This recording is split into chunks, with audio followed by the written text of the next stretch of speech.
IPL match 30 review. IPL 19వ season ఊపందుకుంది. ఊహించని పరిణామాలు చోటు చేసుకుంటున్నాయి. పటిష్టమైన జట్లు చతికిలు పడుతున్నాయి. ఇప్పటివరకు పాయింట్ల పట్టికలో దిగువనున్న జట్లు తమ ప్రతాపం చూపిస్తున్నాయి. తాజాగా ముంబై ఇండియన్స్ జట్టు పటిష్టమైన గుజరాత్ జట్టును మట్టి కరిపించింది. 99 పరుగుల భారీ తేడాతో విజయం సాధించింది. గుజరాత్ జట్టును సొంత గడ్డపై ఓడించిన ముంబై జట్టు తనలోని సత్తా చావలేదని క్రికెట్ ప్రపంచానికి చాటి చెప్పింది.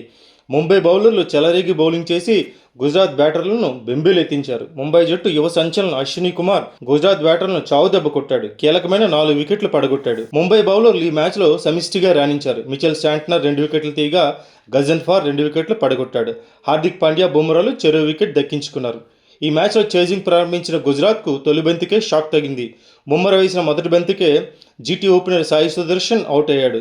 క్రిష్ భగత్ క్యాచ్ పడడంతో సాయి సుదర్శన్ పెవిలియన్ చేరాడు. బుమ్రాకు ఈ సీజన్లో ఇదే తొలి వికెట్ కావడం విశేషం. తొలి ఓవర్ తొలి బంతికే 1 వికెట్ కోల్పోయిన గుజరాత్ జట్టు ఆ తర్వాత ఓవర్లో మరో వికెట్ కోల్పోయింది. హార్దిక్ పాండ్యా వేసిన 2వ ఓవర్ 2వ బంతికి జోస్ బట్లర్ దొరికిపోయాడు. 200 పరుగుల టార్గెట్తో బరిలో దిగిన గుజరాత్ జట్టు 5 పరుగులకే 2 వికెట్లు కోల్పోయింది. అక్కడి నుంచి వికెట్ల పతనం కొనసాగింది. 55 పరుగులకి 5 వికెట్లు కోల్పోయిన గిల్ సేన 100 పరుగులకు ఆల్అవుట్ అయింది. మిచెల్ శాంట్నర్, అశ్విని కుమార్లు చెలరేగి బౌలింగ్ చేసి గుజరాత్ పతనాన్ని శాసించారు. క్రమం తప్పకుండా వికెట్లు తీస్తూ ముంబై జట్టు విజయానికి బాటలు వేశారు. కెప్టెన్ హార్దిక్ పాండ్యా తీసుకున్న నిర్ణయాలు ఆ జట్టు విజయానికి దోహదపడ్డాయి. శార్దూల్ ఠాగూర్ని పక్కన పెట్టి యంగ్ సెన్సేషన్ అశ్విని కుమార్కు అవకాశం కల్పించడం విజయానికి కలిసి వచ్చింది. ఇక మొదటి బ్యాటింగ్ చేసిన ముంబై జట్టులో తిలక్ వర్మ మినహా ఎవరూ పెద్దగా రాణించలేరు. నమన్ ధీర్ పర్వాలేదనిపించాడు, 45 పరుగులు చేశాడు. ఇక తిలక్ వర్మ విషయానికి వస్తే శివతాండవం చేశాడు.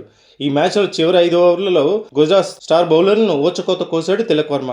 4లు 6లు బాది స్కోర్ బోర్డును పరుగులు పెట్టించాడు. కేవలం 45 బంతుల్లోనే 8 4లు 7 6ల సాయంతో 101 పరుగులు చేసి అజేయంగా నిలిచాడు. ముంబై జట్టు 199 పరుగులు చేయడానికి సహకరించాడు. జట్టు విజయానికి తిలక్ వర్మ చేసిన 101 పరుగులు ఎంతో కీలకంగా నిలవడంతో player of the match award Tilak వర్మను వరించింది.